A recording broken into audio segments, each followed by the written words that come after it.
우리 하나님 말씀 로마서 6장 23절에 있는 말씀을 다 함께 보겠습니다. 로마서 6장 23절입니다.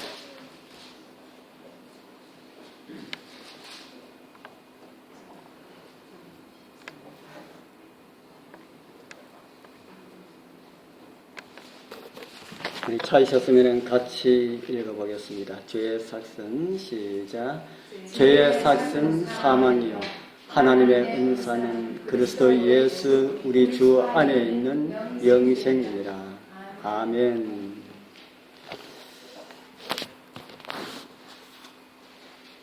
우리 성도님들 고타마 사타르타라고 하는 사람의 이름 들어보셨습니까? 고타마 사타르타 처음 들어보셨습니까? 처음 듣는 게 당연합니다. 누구의 이름인가 하면은 석가의 이름입니다. 우리가 석가의 이름을 많이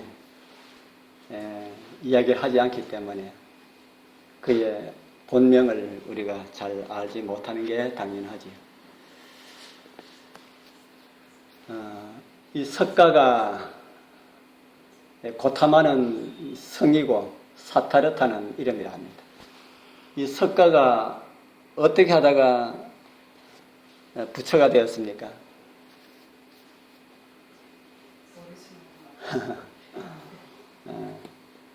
왕궁에서 왕자로 있다가 길거리에 아버지 딸은 나가보니까 사람이 죽어서 메고 가는 것을 보게 되었죠.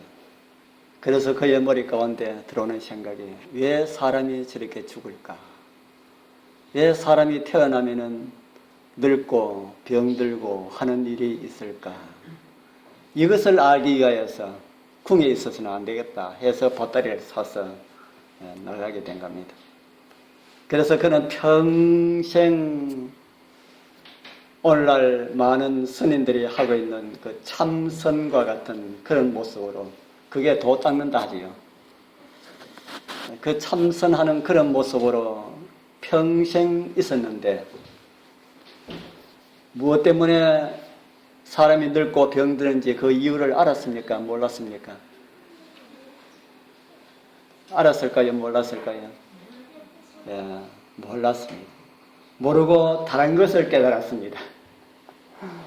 다른 것을 깨달았습니다. 사람이 좋은 일 많이 하고 깨우치면은 늙고 병들지만은 그렇게 죽지만은 다시 영원한 어떤 그런 세계에서 하나님처럼 그런 존재로 살아갈 수가 있다 하는 이런 어떤 것을 느끼고 그것을 깨달았다고 해서 부처라는 이름을 후세에 다른 제자들이 그의 제자들이 그렇게 붙여주었습니다. 이 부처라고 하는 것은 우리말로 하면은 대각자라는 그런 뜻입니다. 대각자. 크게 깨달은 사람. 그 크게 깨달은 사람이라 할지라도 무엇 때문에 사람이 죽는지 그 이유를 알지 못했으니까 오늘 이 자리에 앉아 계시는 우리 모든 우리 성도님들보다 부처가 무한하다 하는 겁니다. 우리 여러분들 비록 아는 것은 많이 없는지 모르지만은 누구보다 나은 깨달음을 가지고 있나 하면은 부처보다 그 대각자라고 하는 부처보다 더 나은 깨달음을 가졌습니다. 여러분들은 무엇을 알고 있습니까?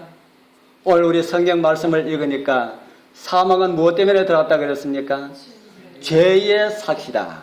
죄의 삭.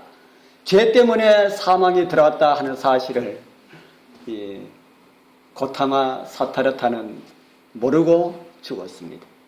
그런데 오늘 하나님께서는 우리에게 얼마나 귀한 깨달음을 주셨습니까? 오늘 이 자리에 오신 우리 여러분들은 대각자보다 더 큰 그런 깨달음을 가질 수가 있다. 평생 수행하여도 알지 못한 그것을 우리는 성경 한 절로 이해를 하게 되지요. 오늘은 제가 이 죄가 어떻게 들어왔나 하는 이런 사실들을 우리 이미 잘 아시는 그런 내용이지만은 우리 같이 다시 한 번 더 복습하는 그런 의미에서 우리 말씀을 좀 찾아보도록 하겠습니다. 우리 앞에 꽃을 하려고 했는데 제가 바빠가지고 지난 한 시에도 바빠서 못하고 그래서 월요일부터 생각했었는데 그래도 금요일 날 갖다 놔야만이 좀 더 오래 가지 않겠나 해가지고 금요일 했는데 오늘 우리 저 경주에 계시는 장로교회 목사님이 오겠다 그래서 오라 해가지고 오늘 하루 종일 그 목사님하고 같이 있다가 오후에 태워드리고 나니까 하루가 다 가버렸습니다. 그 목사님 만나서 하는 말이 제가 진리교회 했더니만 진리교회 하지 마라 그렇게 이야기해요. 진리교회에 있는 사람들이 안식일 좀 제대로 지켜봐라 그렇게 이야기합니다. 아이고 그래 한방 먹었습니다. 안식일 제대로 지켜라. 여러 많은 안식일교회를 해서 미안하다고 하는 말 하면서 그래. 안식일교회 안 하고 안식교라 그러지. 안식교라 하지 아니하고 사실 진짜 이름은 재림교회가 맞는데 하다 보면은 안식교라는 말이 나온다고 합니다. 그래서 재림교회 여러 군데 예배 드린 곳에 갔는데 진짜 안식일을 제대로 지키는 교회 아직까지 자기 못 못하는 겁니다. 뭐가 그러냐고 제가 이제 그런 의미로 물었더니만은 안식일날 예배 드리고 난 다음에 식당이라는 곳에 가서 국수 삶고 그 안식일에 뭐 그거 한입 그게 안식일 지키는 거냐고. 그래서 우리 성도님들도 우리 여제사님들도 조금 생각을 했으면 좋겠다는 생각이 듭니다. 할 수 있으면 집에서 대부분 이렇게 준비를 해가지고 교회에서는 딱 이렇게 차려가지고 먹을 수 있도록 그런 분들이 교회 오면은 그렇게 볼 수도 있다 하는 겁니다. 그래서 안식일을 잘 지키고 난 다음에 다른 사람한테 안식일 이야기해라 하고 그런 이야기를 했습니다. 그래서 그분은 자기 나름대로 안식일을 지키고 장로교회 목사님인데 일요일날 그들이 말하는 주일날 예배를 드리고 안식일날 예배를 한번 드려보려고 하니까 사람이 없다는 겁니다. 그래서 저한테 온 거는 안식일을 지키는 사람들을 저한테 좀 보내주십시오. 그래서 안식일날 예배를 좀 드릴 수 있도록 그렇게 해주십시오 하는 게 그렇게 하는데 제가 능력이 없어서 못합니다. 여기 계신다면은 일요일날 우리가 사람이 적으니까 우리 교회 와서 자리 좀 채워주십시오 하면은 그거는 내가 좀 도와드릴 수가 있지만은 안식일은 우리도 예배를 드려야 되니까 그거는 힘들 것 같다 하니까 내가 온 보람이 거기에 자기의 그 하고자 하는 그 일을 못 이루고 간다고 하면서 그렇게 가셨습니다. 그래서 제가 그분과 이야기를 나누면서 참 우리가 재림교인답게 안식일 교인답게 살아야 되겠다 하는 그런 생각을 가져보았습니다. 자, 죄는 어떻게 시작되었을까요? 죄는 어떻게 시작되었을까? 경배는 누구에게만 하라고 합니까? 요한계시록 22장 8절 9절에 보면은 제일 밑에 보면은 나는 너희들과 함께 된 종이니 그리하지 말고 오직 하나님께 경배하라 그렇게 말합니다. 오직 하나님께만 경배하라. 그런데 왜 이렇게 하나님께만 경배하라고 할까요? 경배는 오직 누구만 받으시나 하면은 피조물이 창조주께 하는 것을 가지고 경배라고 그렇게 말을 하고 있습니다. 피조물은 경배받을 그런 대상이 아니라는 겁니다. 성경에 또 이런 말씀이 있습니다. 누구든지 일부러 겸손함과 천사 숭배함을 인하여 너희 상을 빼앗지 못하게 하라. 천사를 뭐 하지 말라고 합니까? 천사를 숭배하지 말라. 사람은 자기보다 뛰어난 어떤 초자연적인 인물을 만나면 숭배하고자 하는 이런 마음들이 있다고 합니다. 그러나 천사들은 숭배의 대상이 아니다. 그렇게 성경은 우리에게 가르쳐주고 있습니다. 천사들도 영물은 영물입니다. 우리하고 다르지요. 아주 뛰어난 그런 영물이지만은 그들은 경배의 대상은 아니다. 우주의 지적인 이 존재들은 하나님과 천사들 그리고 사람뿐입니다. 지혜를 가지고 있는 존재들은 하나님과 천사들 그리고 사람뿐이다. 그런데 천사들하고 사람하고 비교하면 천사들이 좀 뛰어납니까? 안 뛰어납니까? 그냥 뛰어난 것이 아니고 얼마만큼 뛰어납니까? 예, 아주 뛰어납니다. 우리 사람이 만약에 천사가 여기 나타나면은 어떻게 할까요? 어떻게 될까요? 예. 천사 하나님 아니라도 천사가 나타나도 그 빛이 너무 찬란해서 우리가 그 빛을 바로 이렇게 볼 수가 없는 그런 존재들입니다. 천사들도. 하나님, 예수님은 나타나면 우리가 보질 못하고요. 그렇기 때문에 그런 천사들이기 때문에 천사를 숭배하고자 하는 사람하고 뭔가 다르기 때문에 숭배하고자 하는 이런 위험이 있다 하는 겁니다. 그런데 그 천사들을 성경은 또 이렇게 우리에게 가르쳐주고 있습니다. 히브리서 1장 14절 우리 한번 읽어볼까요? 시작. 모든 천사들은 부리는 영으로서 구원 얻을 후사들을 위하여 섬기라고 보내심이 아니뇨. 천사들은 어떤 존재라 그럽니까? 예, 부리는 영. 하나님께서 부리는 영. 이 말씀을 공동 번역에는 이렇게 번역을 했습니다.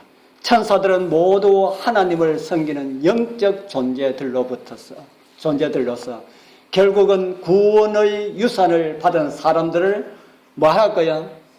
섬기라고 파견된 일꾼이다.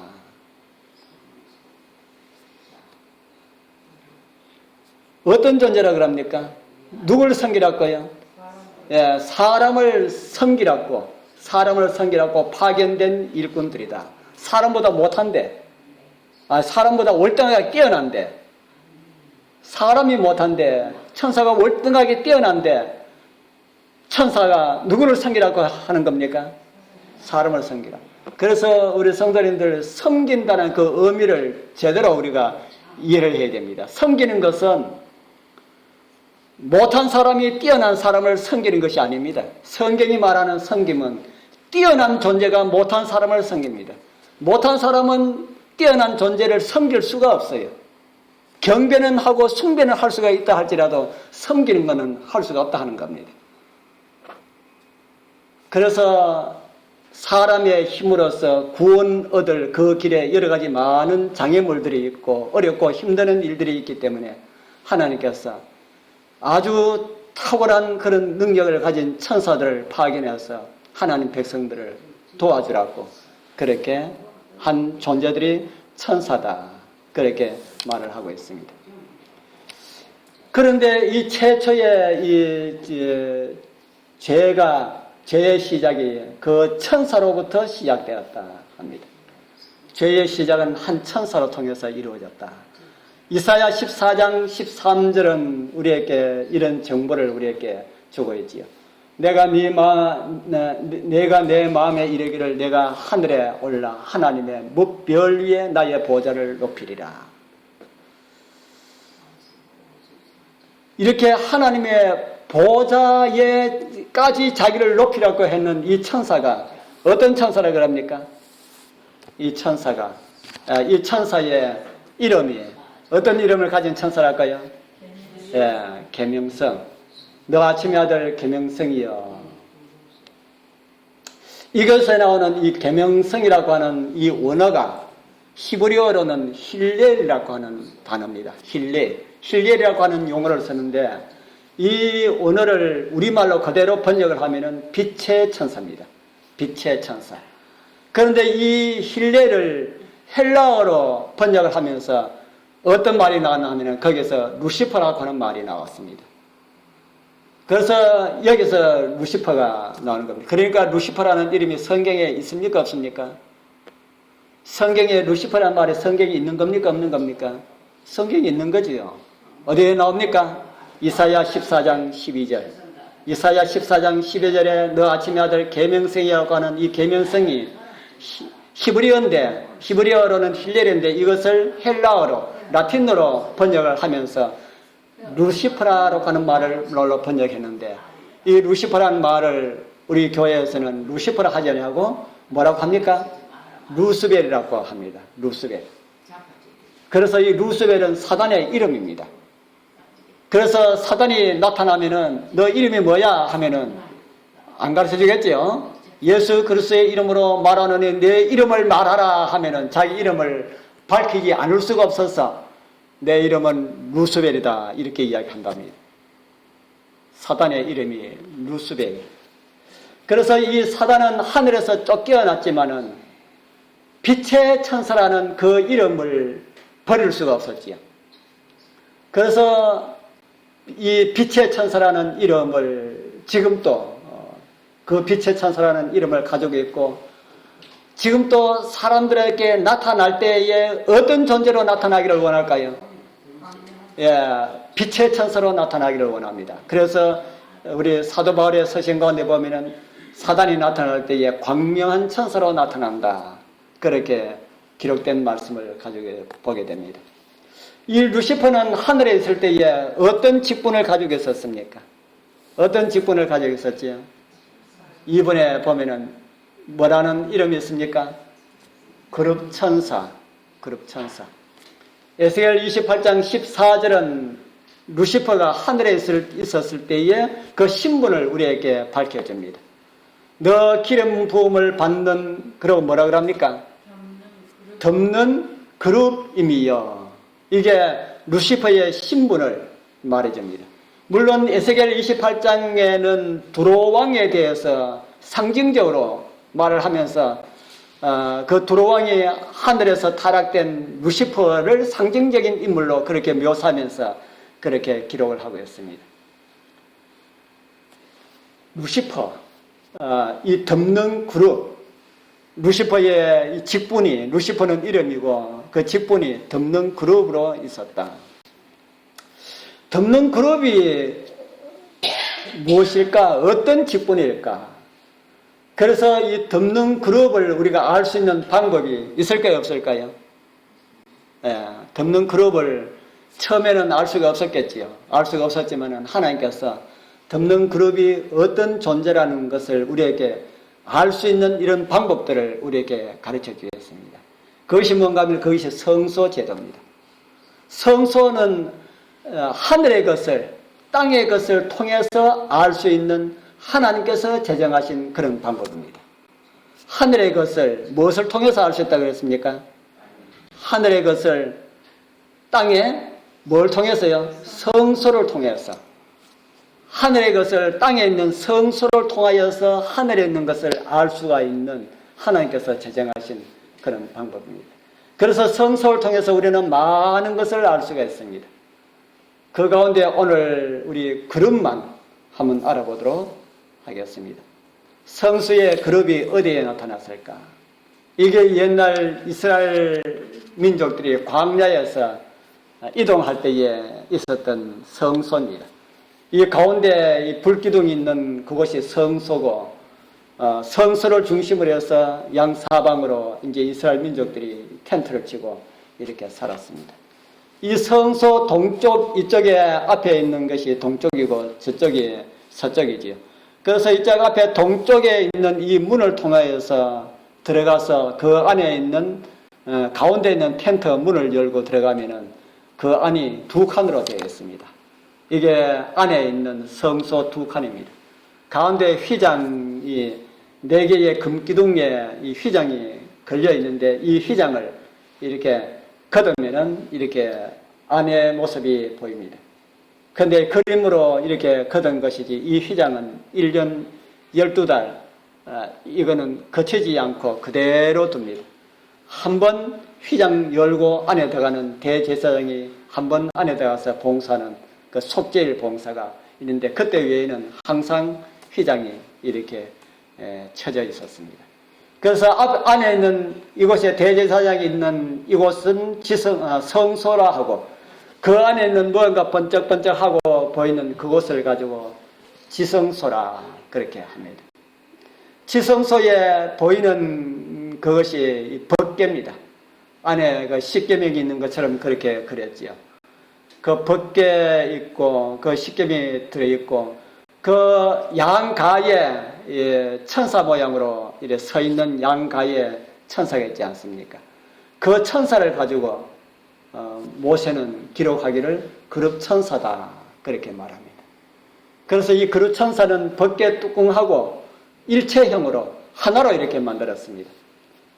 법궤 뚜껑에 붙여가지고 양쪽에 이렇게 쳐서 그렇게 만들었다 합니다. 하나님께서 뚜껑을 만들 때 그렇게 만들어라 그렇게 말씀을 하고 있습니다. 출애굽기 25장 18절부터 있는 말씀은 법궤 뚜껑을 그렇게 만들어라는 이런 말씀이 있습니다. 양쪽에 그룹을 만들고 밑에 뚜껑을 그렇게 하나로 쳐서 만들어라. 왜 이렇게 하라 하냐면은 그 그룹 사이에서 내가 너와 만나겠다. 그러니까 그룹 사이가 뭐 하겠다는 말입니까? 그룹 사이가 하나님의 보좌가 될 것이다 라는 그런 말입니다. 그래서 이 뚜껑이 하나로 되는데 이 뚜껑을 가지고 여기에 뚜껑을 가지고 말하기를 속죄소라고 말합니다. 속죄소.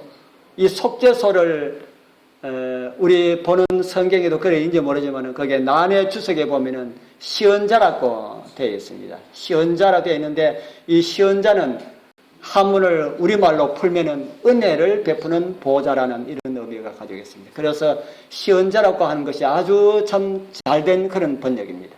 속죄소도 잘된 번역이지만 그래서 우리 속죄소, 시언자 같이 하면은 이 뚜껑의 진정한 의미를 우리가 더 잘 이해할 수가 있을 것입니다. 그래서 여기 히브리서 4장 16절에는 은혜의 보좌 앞에 나가자 그렇게 말합니다. 은혜의 보좌는 누구의 보좌입니까?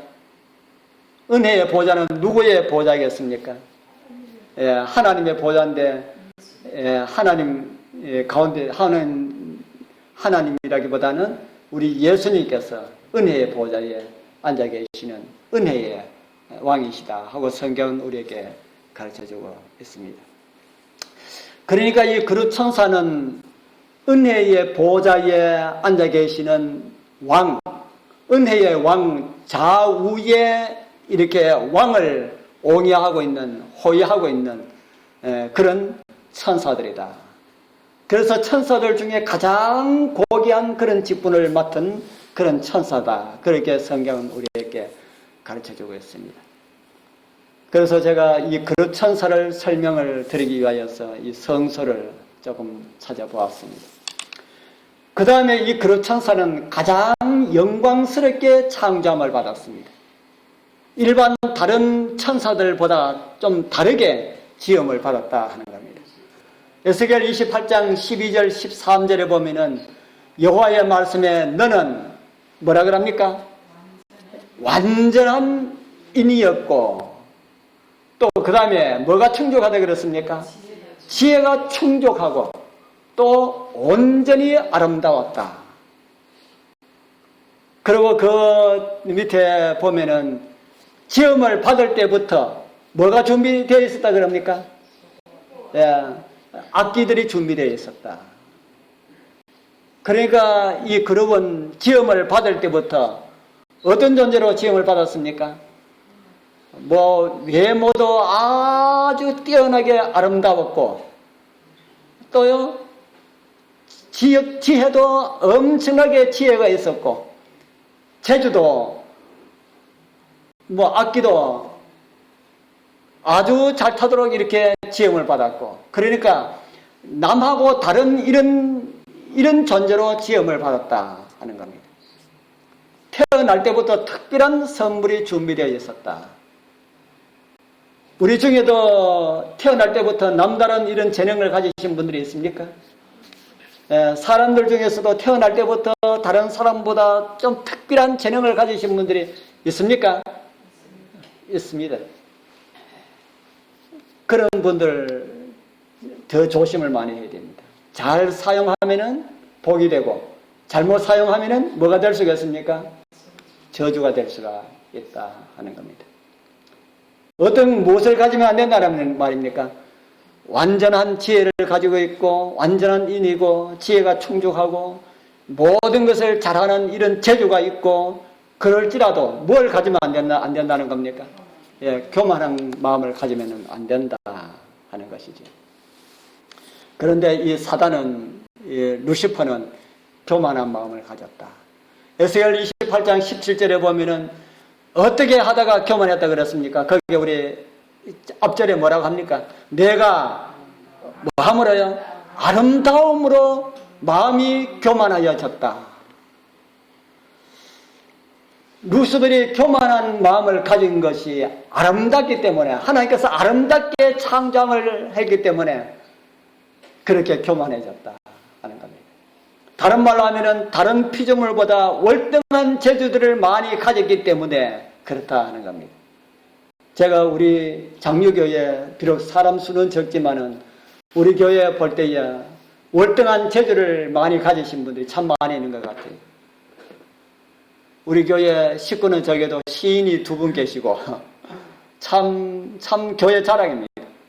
화가도 1분 계시고 그 외에도 다른 많은 재주를 가지고 계신 분들이 있고 또 뭐 앞에 또 한 분은 돈 많이 있는 사람들이랑 많이 치는 그 골프도 아주 전문적으로 가지고 있다 하는데 우리 골프 교실 하나 하자 했는데 준비하고 있는지 안 하고 있는지 모르겠습니다. 정말 참 좋은 재주들, 다른 사람이 가지지 못한 이런 재주들을 가지고 계신 분들이 참 많이 있습니다. 우리 그런 재주들, 내가 이런 다른 사람보다 내가 다른 이런 것을 가지고 있어 하면은 안 된다는 거지. 우리 그런 재주들을 하나님께서 나에게 주시기 때문에 누구를 위해서 사용하자? 주를 위해서 사용하자. 그러면은 그 재주들이 더 많이 이렇게 성장, 아주 정말 유익을 위하여서 그렇게 성장될 것이다 하는 그런 생각이 듭니다. 결코 나의 명예를 위해서 그렇게 사용하게 되면은 우리도 다 연약하기 때문에 루시퍼도 그 뛰어난 존재로 지음을 받았던 그 루시퍼도 교만에 빠졌는데 저와 여러분들은 루시퍼가 타락하기 전보다 훨씬 못하지 않습니까? 그래서 우리도 자칫하면은 어떻게 될 수가 있어요? 자칫하면은 교만에 빠질 수가 있다. 그래서 우리는 날마다 우리 자신을 이 채찍질을 해야 됩니다. 교만하지 않도록 하나님 안에서 더 겸손할 수 있도록 그렇게 하여야 될 것이다 합니다.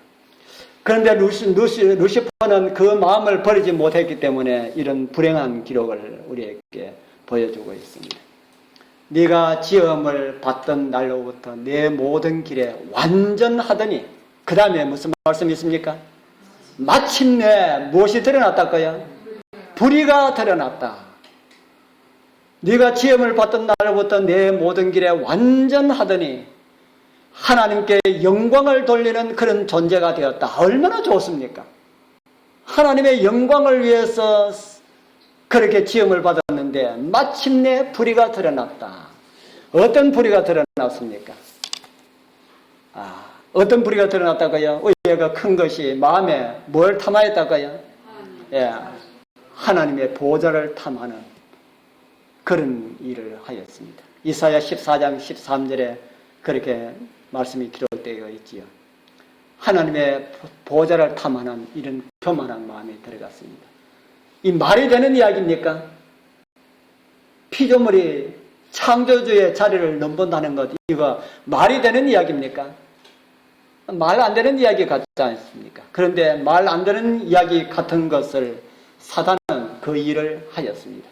누구도 할 수 있다는 겁니까? 우리도 할 수가 있다. 내 마음 가운데 하나님의 자리를 우리가 드리지 않으면 우리도 그렇게 될 수가 있다는 겁니다.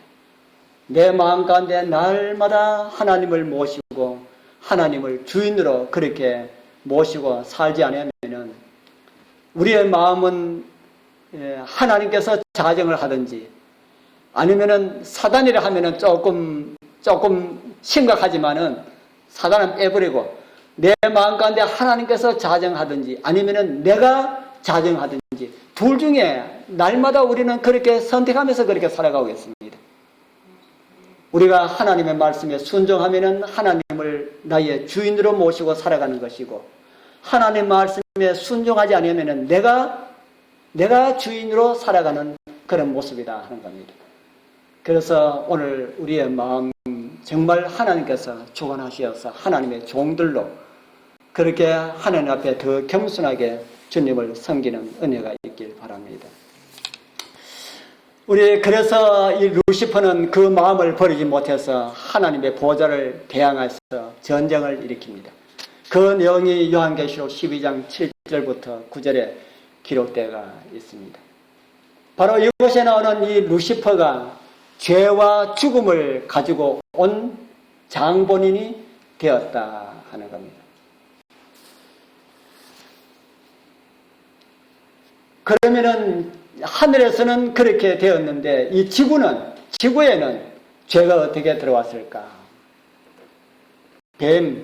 다시 말해서 루시퍼가 하와를 미혹함으로 그렇게 되었다. 고린도후서 11장 3절 우리 같이 한번 읽어보겠습니다.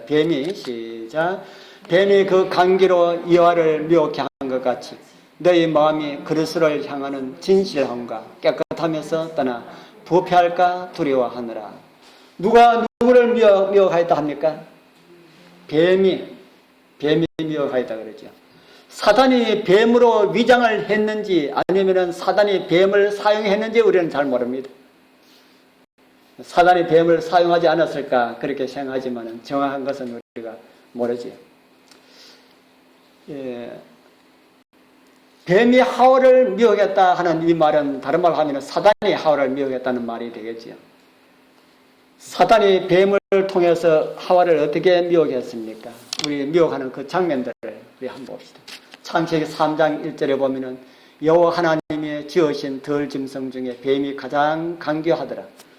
뱀이 여자에게 물어가로되 하나님이 참으로 너희들아 동산 모든 나무의 실과를 먹지 말라 하시더냐.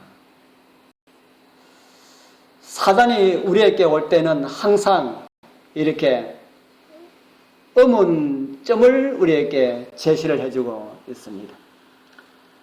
그렇게 하지 말라 하시더냐 이렇게 합니다. 그래서 대답하기 쉽지 않습니까? 그래서 하와는 뭐라 대답했습니까? 하와가 말하기를 사단이 동산나무의 모든 실과를 너희가 먹지 말라 하시더냐 하니까 하와가 뭐라 그랬습니까? 아니라 그랬지 않습니까?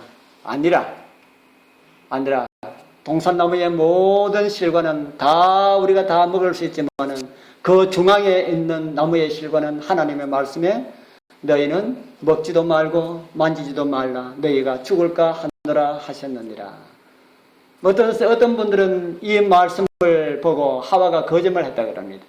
하와가 거짓말을 하면은 선악과 먹기 전에 하와가 어떻게 되었습니까?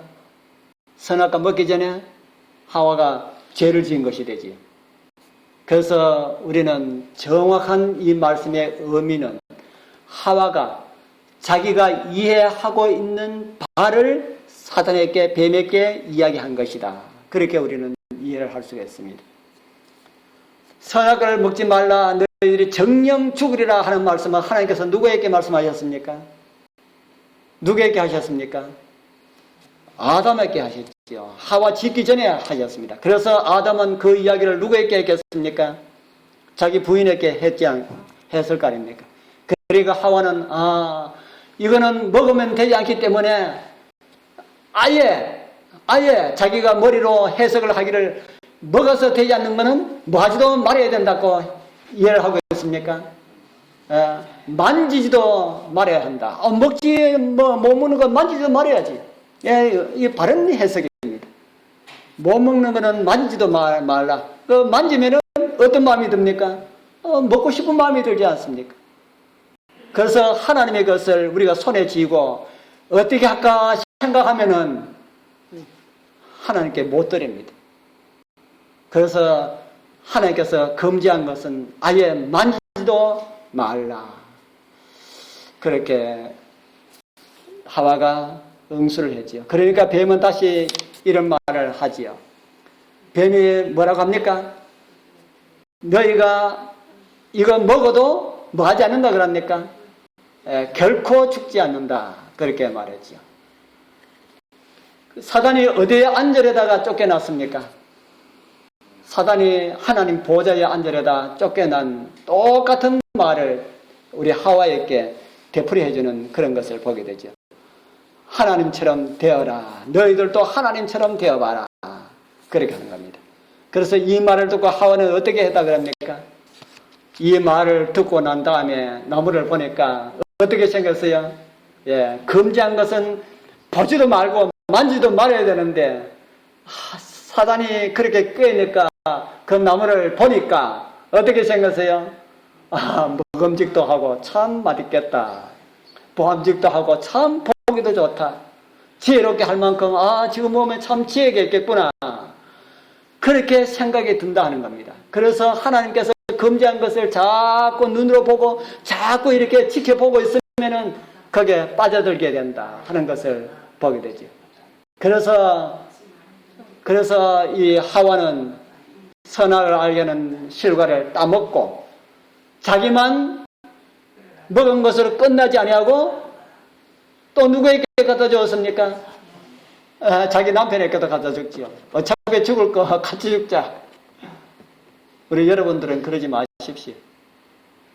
그래서 남편에게 갖다 줬는데 이 남편은 그것을 보고 어떻게 했습니까? 남편은 먹었지요.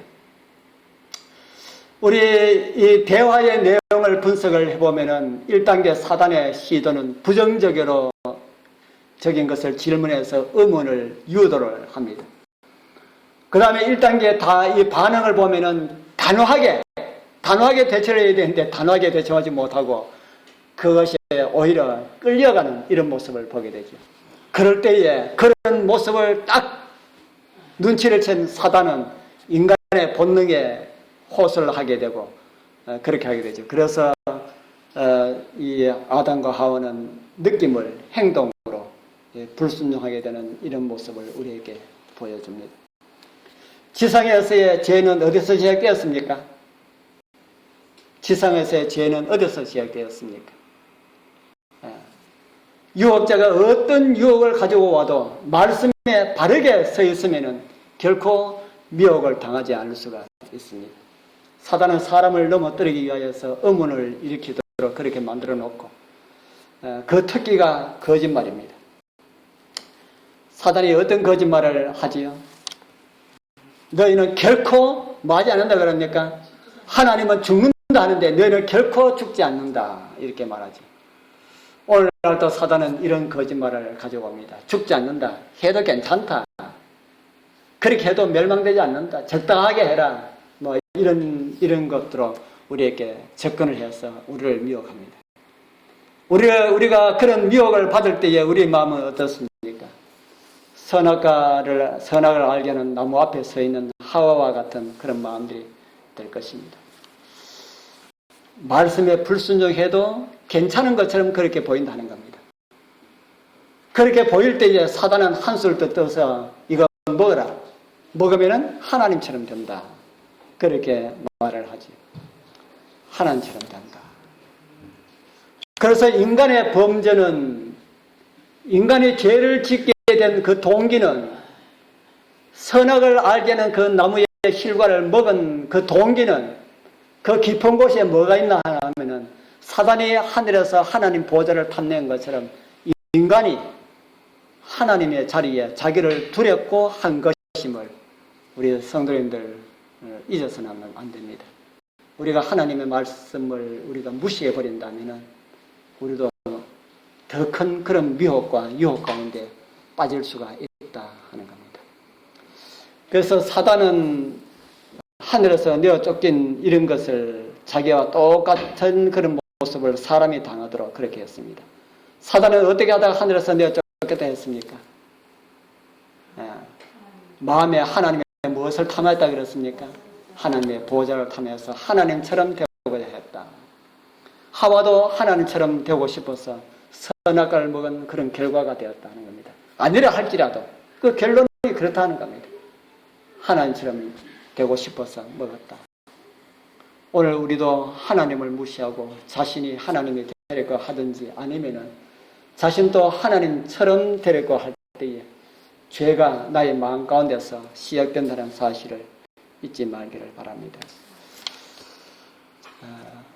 우리 하와가 시험을 당한 것과 예수님께서 시험을 당한 것과 사단이 우리를 시험하기 위해서 오는 것이 똑같이 이런 통로를 가지고 온다 합니다. 먹음직하다, 이 돌로 떡이 되게 하라, 같은 내용이죠. 그러니까 육신의 정욕, 우리에게 올 때도 육신의 정욕을 가지고 옵니다.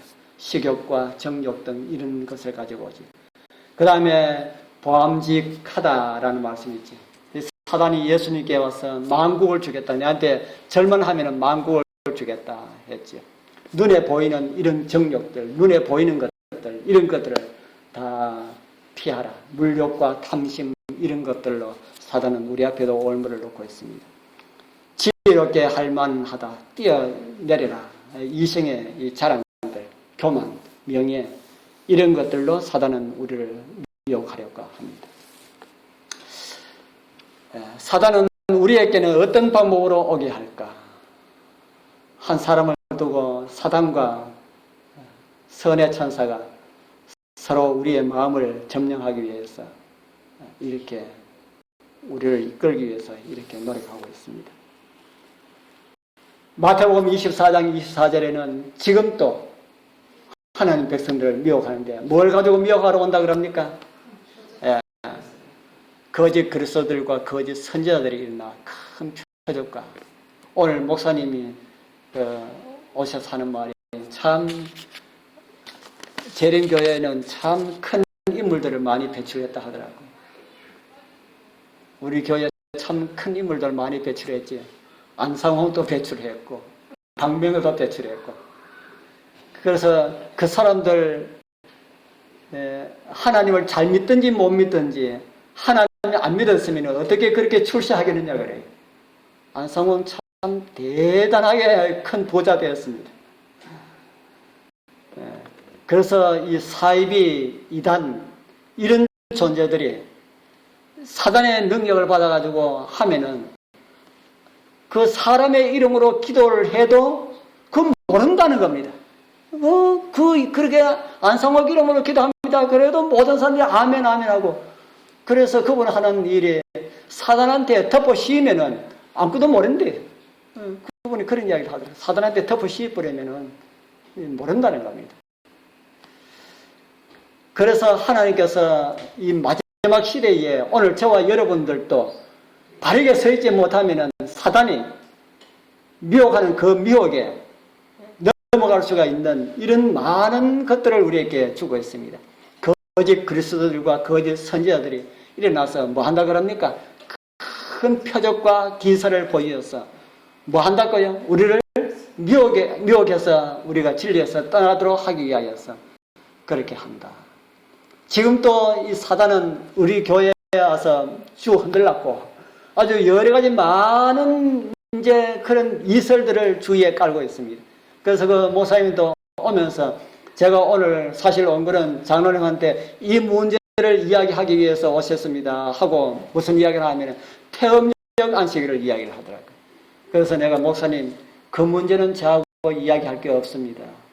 이야기하려면 이야기할 만한 것을 가지고 오시지 그거는 성경을 통해서 볼 때에는 이야기할 언급할 가치가 없는 겁니다. 제가 그래 그러면은 제가 이야기 안 하겠습니다. 그래서 한마디도 이야기를 못 꺼냈습니다. 자기는 그것을 바르다고 하는 것이 아니고 누가 자꾸 이야기를 하고 있어서 장로님은 어떻게 생각하는지 그걸 알기 위하여서 그래왔다고 이야기하더라고요. 성경으로 볼 때에는 그거는 언급할 가치가 없습니다. 내가 그런 이야기했습니다. 참 사단은 이 교회의 하나님 백성들을 미혹하기 위하여서 아주 많은 그런 이설들을 만들어서 하는데 앞으로는 거기에다가 능력까지 추가해서 하게 할 것이다 하는 겁니다. 언제나 인간을 불행과 사망의 길로 그렇게 인도하게 될 것이다 하는 겁니다.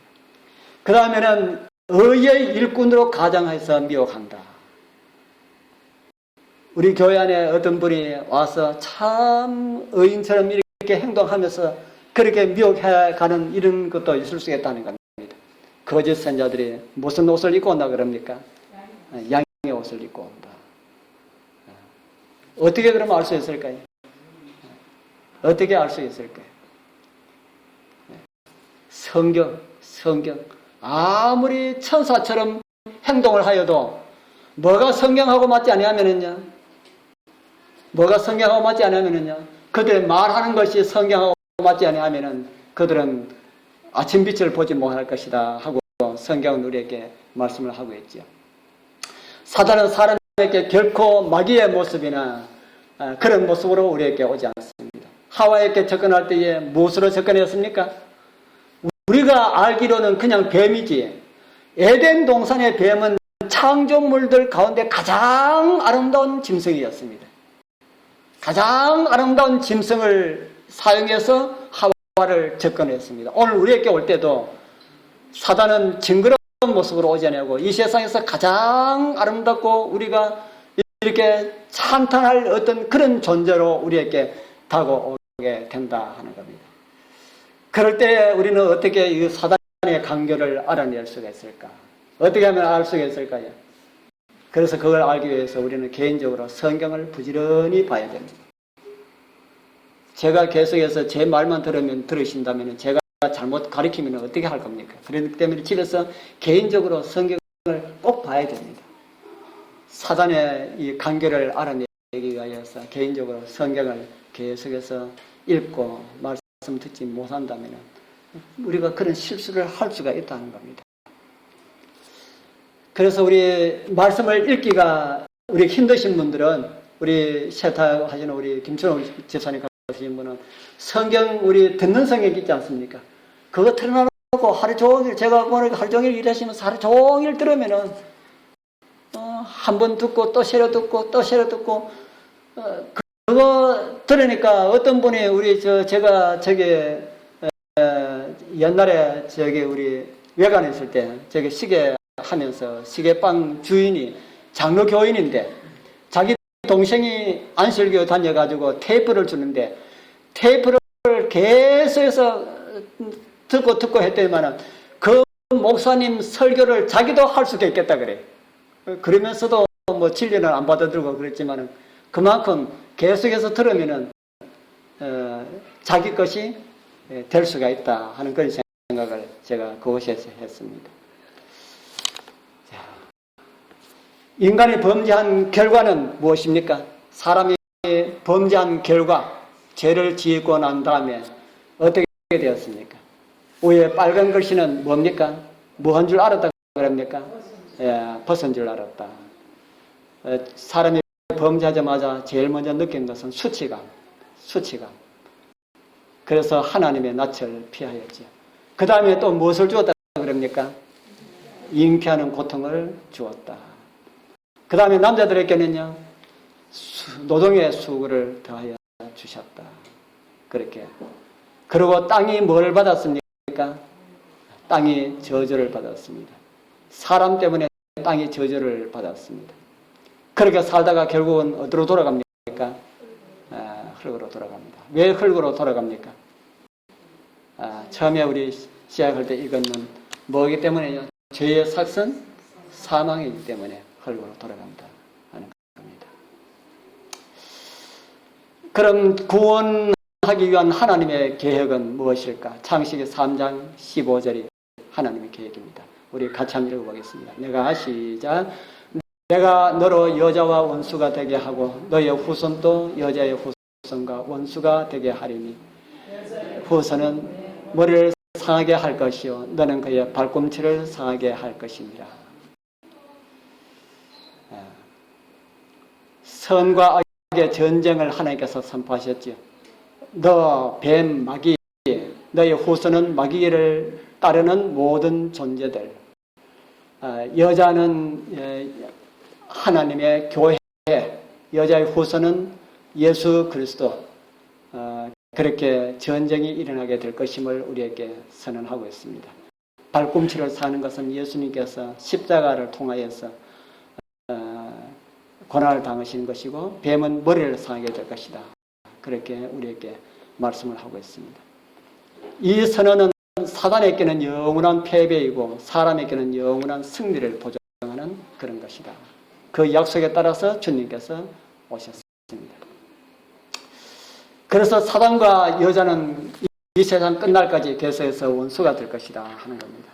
여자의 후손 예수님은 사단의 머리를 상하게 하는 치명상을 입힐 것이고 사단은 예수님에게 일시적인 상처, 십자가의 죽음을 입힐 것이다.